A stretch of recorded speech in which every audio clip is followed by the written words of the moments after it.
that you are campaigning against with the NCAA is to make sure that men who have transitioned to be a woman do not share the same locker room as female athletes. Correct. Did you share a locker room with Leah Thomas? Yes. The NCAA, of course, we competed against Thomas, but we were not forewarned beforehand that we would be sharing a locker room with Leah.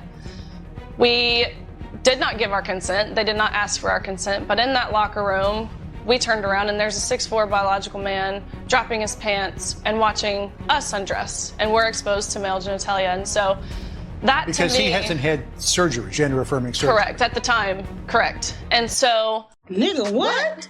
This is what happens when women promote men to be feminine. See, they're promoting you to be feminine so they can control you. So it's 100% guarantee that you don't hurt them. So after promoting men to be weak and then men became feminine, they utilized the weak men to push their own agendas. As long as they had weak men supporting them, then the feminist movement was able to grow. The Me Too movement was able to grow. But over time, that starts to evolve emotionally. And now you have men who actually want to be women. And the women don't like that part. See, they want you to be feminine. They want you to act like they're a woman whenever they can control you. But when you become a full-blown woman, they kind of don't want you to go that far because now you're taken away from them. They liked it when you're only pushing their agendas. That to me was worse than the competition piece. Not even probably a year or 2 years ago, this would have been considered some form of sexual assault, voyeurism. But now... And she's right, but you have to understand, women have pushed for these laws. Women have pushed for equal rights, but in the process of fighting for equal rights, you made it equal for everything across the board, which is why it's looking like the world is in a free fall and that anything goes. Everything that's bad is considered good and everything that's good is considered bad. What women don't understand is if you want to prevent these laws with transgenders, you have to understand you're going to reverse a lot of laws that you fought for because you use trans, you use the LGBT community to push your agenda in order to get the rights that you want. But in that process, you'll rearrange the condition of men because you needed them to be weak in order to create a feminine universe. Not even are they just allowing it to happen, it's almost as if these large organizations are encouraging it to happen.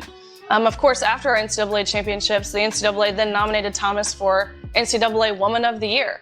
There you go. You ask for equal rights, they're giving you equal rights.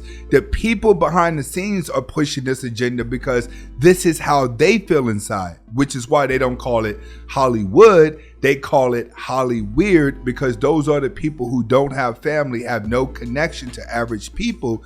They find their own world inside of Hollywood, which is where a lot of people can portray multiple personalities, which makes it easy for them to be entertainers. Whether you're making music or whether you're doing film, whenever you're emotionally going through things, you have traumatized backgrounds, it's easy for you to jump in and out of different personalities and in and out of different characters, which is why you see this in Hollywood. When you have women love Hollywood things. They love the type of environment that comes with the entertainment, which is why they like the transgender dudes and which is why they like men that portray them. But what they don't like is when they actually have to treat them as a woman. They want them to pretend to be men so they can control them, but they don't want to treat transgender men like women. So we're celebrating this movement. This isn't something that happened by chance on a one-off basis. They're encouraging men to compete in women's sports. And they are encouraging it, and they're going to continue to encourage it because it's very profitable. We're living inside of a sensitive world. Right now, we are in New World Order. We could say as much as we want that we want to stop these agendas and change the laws. As of right now, there's just too much money being made from it. So we have to adapt as people, whether we like it or not, because once again, we're going through a change of air and life is evolving. Next video, Stephen A. Smith is going to be breaking down why he never got married. Let's get to it. I went to a journalism conference And I watch. Listen to me. Listen, a journalist guy. And I watched two people who I knew were married go into their room together. Came out of the room, went downstairs to meet their respective spouses who had just arrived. Hey, maybe they were journalism. I'm just saying, it's like, it doesn't matter, y'all. It doesn't matter. You're a man or a woman, anything's possible. It doesn't matter what industry you in. It doesn't matter what's going on. And when you are a journalist / commentator, pundit, whatever, you connected to the fourth estate, which is the media and stuff like that, you see it all. You see it all. And I can't even begin to tell you the things that I've seen. It makes you scared to get married. Makes you scared to get married. I mean, we're already married. A little late, bro. Yeah. We're crazy. Listen, it happens everywhere. Y'all talking to me because I do sports, but the fact of the matter is, sports, Wall Street, you could be in medicine, somebody, the doctors and nurses working in the hospital. Look, man, since Adam and Eve, this been going on. Stop acting like we don't know. He's right. One thing about humans and one thing about love and one thing about man and woman, you cannot control who you are attracted to. You can only control the actions after realizing that you are attracted to that person. And that's why it's a lot of pain in dating and relationships. It's because when you're attracted to that person, you don't have an attraction for everyone, but sometimes when you have an attraction to a person, it's deeper than the next person, but the other person may not like you back. And that's the hard part of dating.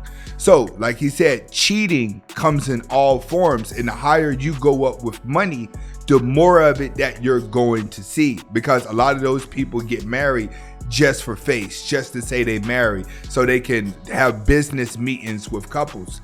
And on the outside, they don't even like each other. So keep in mind that if you're looking to be in a relationship, it has to be real. It can't be no relationship where it's organized or both has settled. It has to be a relationship where both are looking at each other with mutual respect. Right? Comment, like, subscribe to both of my channels if you like this content. Get in the comments and let me know what you think. Hasta la vista.